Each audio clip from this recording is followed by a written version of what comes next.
हमारे इस खास कार्यक्रम देश की बात में, और आज हम देश की बात कर रहे हैं बीजेपी की वरिष्ठ नेता और अल्पसंख्यक मामलों की मंत्री नजमा हेपतुल्ला जी के साथ। इस बवाल को आप किस तरह से देखते हैं?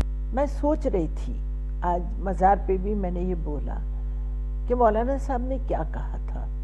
कॉन्स्टिट्यूएंट असेंबली में उन्होंने ये कहा था कि जिन हालात से हमारा देश गुजरा है, डिविजिव और फेसिपरस 10 एक्टिविटीज़ जो थी जिससे पार्टीशन हुआ, तो ये बहुत ज़रूरी है कि हम हमारे एजुकेशन को हम डिफेंस का दर्जा दें और उस पर ज़्यादा खर्च करें, और हम देखें कि एक क्वालिटी एजुकेशन हो। और किसी भी मुल्क की तरक्की का इन्हिसार इन चीज़ों पर नहीं होगा कि वहाँ कितने इंस्टीट्यूशन हैं, बट क्वालिटी ऑफ माइंड क्या है उनके पीछे। शायद ये आज़ादी के 67 साल में हम वो क्वालिटी ऑफ माइंड क्रिएट नहीं कर सके, ना अपने इंस्टीट्यूशन में और जो इंस्टीट्यूशन चलाते हैं उनमें। क्योंकि अगर हमने उनको सही तालीम दी होती देशभक्ति की, जिम्मेदारी की, तो मुझे लगता है कि आज जो डिविसिव बातें हो रही हैं या जो देश तोड़ने की बात हो रही है वो नहीं होती। तो सबसे ज़रूरी ये है कि हम क्वालिटी ऑफ माइंड क्रिएट करें जो हमारे मुल्क में हो। और किसी ने एजुकेशन पे इतना ध्यान ही नहीं दिया। जहाँ तक ये आरक्षण का मामला है, ये तो आरक्षण का मामला बार बार अलग अलग जगहों पे उठता रहता है और उसके नताइज भी मालूम है। अब ये सोचना पड़ेगा कि कैसे इसको सरकार हैंडल करती है। मगर जो कुछ डिस्ट्रक्शन हुआ है, बर्बादी हुई है, वो देश की बर्बादी है। जो आरक्षण लेके अगर सत्ता में बैठेंगे भी, किसी पोजीशन पे जाएंगे, तो उन्हें भी इस देश की नुकसान को भरपूर करना ही पड़ेगा। नुकसान मेरा और आपका नहीं होता, नुकसान सरकार का नहीं होता, नुकसान हम सबों का होता है। नुकसान हम सबका होता है, देश हम सबका है। तो जो कुछ ये जेएनयू में हुआ, उसे आप किस नज़र से देखते हैं? जैसे आपने मौलाना आज़ाद साहब का जिक्र किया कि वो चाहते थे कि क्वालिटी एजुकेशन इस देश को मिले, और एक बहुत अच्छी बुनियाद उन्होंने रखी, आईआईटी का उनका कॉन्सेप्ट था।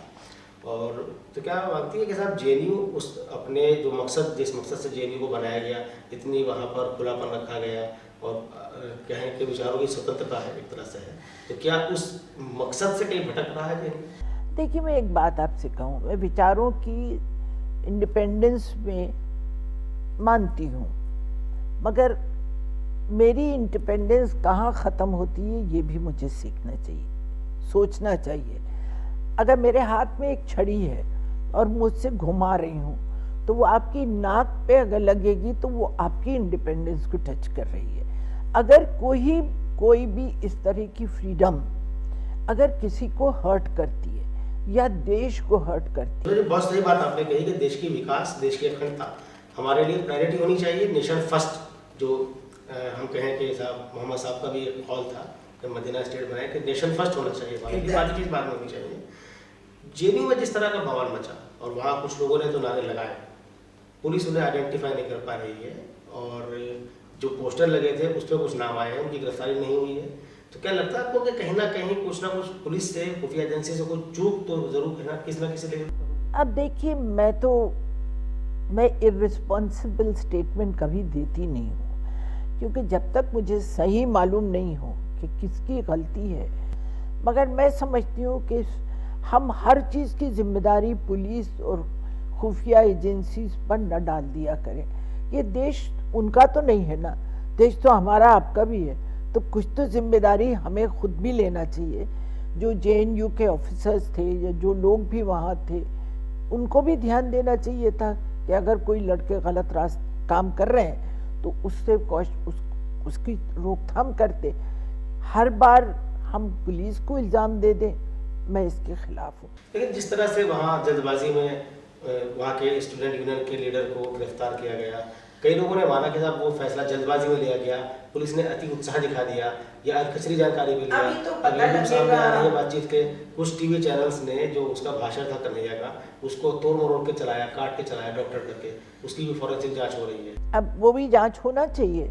मैं एक बात कहती हूँ, हमारा जो मीडिया है वो हमारी फोर्थ एस्टेट है, जहाँ इलेक्टेड रिप्रेजेंटेटिव की जिम्मेदारी होती है, जहाँ एग्जीक्यूटिव की जिम्मेदारी होती है, जहाँ जुडिशरी की जिम्मेदारी होती है, वहाँ मीडिया की भी एक जिम्मेदारी है। आज मीडिया हमारे यहाँ बहुत बढ़ गया है, इतना बढ़ गया है कि आज हमारे हथेली पे दुनिया आ गई है।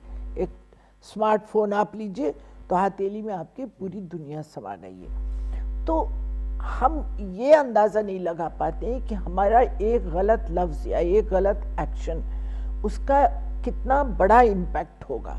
तो जो भी काम करे आदमी सोच के करे। एक वो ज़माना था कि लोग अखबार पढ़ते थे और खबर पहुंच जाती थी। फिर ज़माना आया रेडियो का, रेडियो में सुनते थे कि अब देखने का आया कि टेलीविज़न पे देखते हैं, मिनटों में खबर पहुंच जाती। उससे बढ़ के अब हमारी हथेली पे आ गई। हमारा एक मीडिया के साथ साथ हमारा एक सोशल मीडिया हो गया है कि जो समझ नहीं पाते, हाफ बेक ट्रुथ अगर कहीं जाएगा तो उसका हाफ बेक रिएक्शन भी होगा। जी नंदा जी, बहुत सही बात आपने कही कि बहुत कॉशियस होना चाहिए, मीडिया को भी अपनी जिम्मेदारी का एहसास रखना चाहिए और लोगों को भी अपना जिम्मेदारी का एहसास रखना चाहिए, तभी हम देश के लिए कुछ कंट्रीब्यूट कर पाएंगे। बहरहाल आपसे ये दिलचस्प बातचीत हम जारी रखेंगे और इस प्रोग्राम के अगले हिस्से में आपके मंत्रालय के बारे में भी कुछ बात करेंगे। आप कहीं ना जाइएगा, बने रहिएगा हमारे साथ। ब्रेक के बाद ये बातचीत जारी रहेगी।